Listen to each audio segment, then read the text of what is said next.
السلام علیکم ورحمۃ اللہ۔ ویڈیو آپ نے بھیجی ہے جہلم کا بدبخت،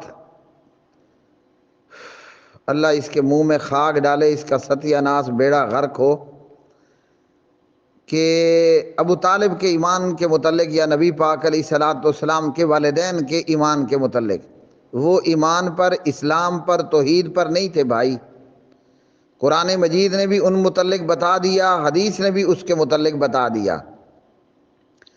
پیارے نبی علیہ الصلوۃ والسلام نے اپنی والدہ حضرت بی بی آمنہ کے لیے دو چیزوں کا سوال کیا، ایک ان کی قبر کی زیارت اور ایک جو ہے وہ ان کے لیے بخشش کی دعا۔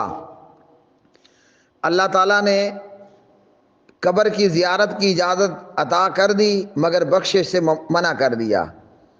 ابو طالب کے لیے نبی پاک علیہ السلام نے بہت کوشش کی کہ وہ کلمہ پڑھ لے، مگر اس نے کہا کہ میں نار کو آر کے اوپر ترجیح دیتا ہوں، مطلب مجھے جہنم جانا منظور ہے، لوگ کیا کہیں گے، اپنے باپ دادا کا دین چھوڑ دیا تھا۔ تو بہرحال وہ کلمہ پڑھے بغیر مر گئے۔ اب نبی پاک علیہ السلام نے فرمایا جب تک مجھے اللہ روک نہیں دیتا نا، میں تو استغفار کروں گا، او کما قال علیہ الصلوۃ والسلام۔ تو اللہ تعالیٰ نے ان دونوں کے حوالے سے سورۃ التوبہ آیت نمبر 113 نازل فرما دی، پارہ نمبر 11 کے اندر۔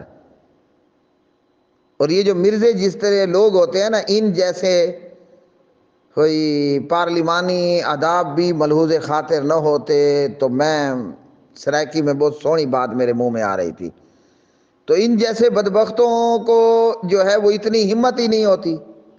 دوسرا، ان لوگوں نے اپنے ویور لینے ہیں، انہوں نے رافضیت کو خوش کرنا ہے، اور یہ ایک نمبر کا جاہل، تو اس بیچارے سے کہاں اصل بات سامنے آئے گی۔ تو اللہ تعالیٰ نے فرمایا ما کان للنبی والذین آمنوا ان یستغفروا للمشرکین ولو کانوا اولی قربی، خلاص۔ تو وہ دونوں ایمان پر، اسلام پر، توحید پر ان کی موت نہیں ہوئی، اس لیے جنت اہل ایمان کے لیے ہے، کافروں کے لیے نہیں ہے۔ نبی پاک علیہ السلام کی والدہ بھی جہنم میں اور ابو طالب بھی جہنم میں۔ آپ صلی اللہ علیہ وسلم کے والد گرامی جناب حضرت عبداللہ صاحب، تو وہ صحیح مسلم میں ہے، ایک شخص آیا اور آ کر پوچھتا ہے این ابی، باپ اس کا کافر ہو کر مر گیا تھا، اب پوچھنے لگا میرا باپ کہاں ہے؟ تو ظاہری بات ہے اس کا ٹو دا پوائنٹ جواب ہونا تھا فی النار۔ پیارے نبی علیہ السلام نے بھی کہہ دیا فی النار، جہنم میں ہے، اس میں کوئی آئیں بائیں، کوئی لیت و لال تو ہو نہیں سکتا تھا، تو جواب اسی طرح ہی ہونا تھا۔ وہ بندہ نہایت غمزدہ، افسردہ ہو کر مڑ گیا۔ آپ نے اسے واپس بلایا اور فرمایا ابی کا وابا، ابو کا و ابی، دماغ سے الفاظ نکل گئے، ان ابی و ابا کا، ان ابی و ابا کا فی النار، میرا باپ بھی اور تیرا باپ بھی دونوں نار میں ہے، جہنم میں ہے۔ مطلب یہ ہے کہنے کا کہ اس بات پر اتنا افسردہ ہونے کی ضرورت نہیں ہے، ایک حقیقت ہے تو وہ ہے۔ اب وہ حقیقت تیرے باپ کے لیے بھی ہے، میرے باپ کے لیے بھی ہے۔ یہ جو تمام مکہ کے لوگ تھے، وہ قریشی ہوں، ہاشمی ہوں یا دیگر اہل مکہ، اصل کے اندر یہ تمام دین ابراہیم پر تھے، مگر ان عربوں کے اندر بس ان کی بدنصیبی کہہ لو کہ مکہ اور عرب کے اندر، اور بالخصوص مکہ کی وادی میں مرزا جہلم کسی ماں نے جنم دیا۔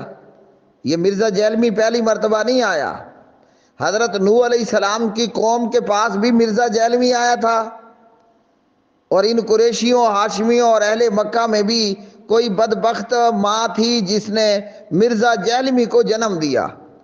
تو مکہ میں جو مرزا جہلمی تھا نا، اس مرزا جہلمی کا نام تھا عمر بن لوہی۔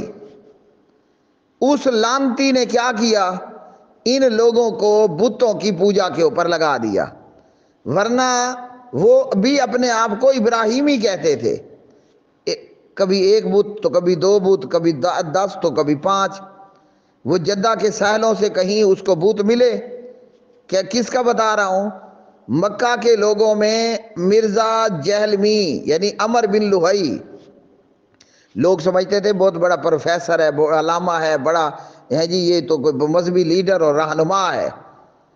تو جس طرح یہ ہزاروں لوگوں کا ستیہ ناش مرزا جیلمی نے کیا، یا اسحاق جھالوی نے کیا، ہاں جی، یا یہ جتنے ذاکر حضرات موجود ہیں رافضیت کے، تو اس وقت میں عمر بن لوہی ان کا مرزا جیلمی کا درجہ رکھتا تھا۔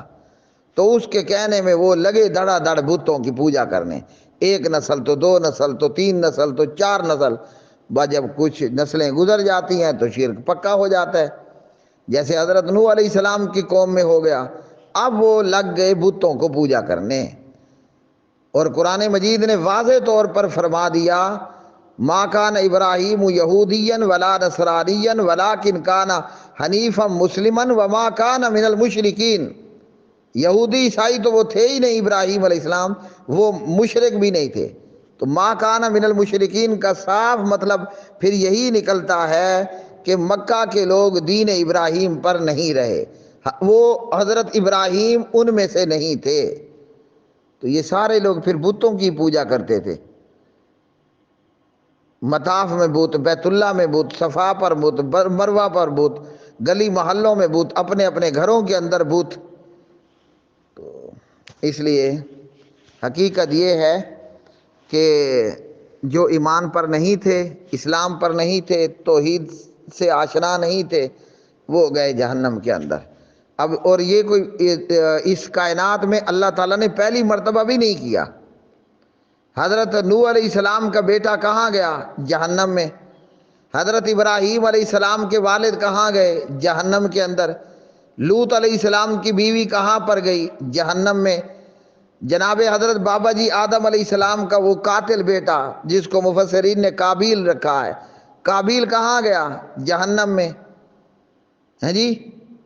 تو اللہ تعالیٰ کے ہاں حق پر کوئی شرم نہیں ہوتی، نہ اللہ کسی کا شرم رکھتا ہے، نہ اللہ کسی کا خوف رکھتا ہے۔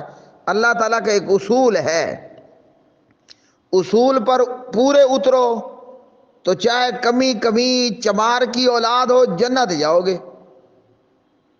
باپ آگ کا پجاری تھا، بیٹا اگر ایمان پر آ جاتا ہے تو اللہ تعالیٰ اس کو سلمان رضی اللہ عنہ بنا دیتا ہے، ورضوا عنہ، ٹھیک ہے نا جی۔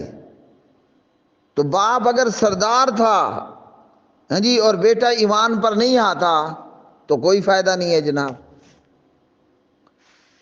مرزا جیلمی کو سننا ایسا ہے کہ جیسے کوئی بندہ عمر بن لوہی کو سننا شروع کر دے، بیڑا غرق ستیہ ناش ہوگا۔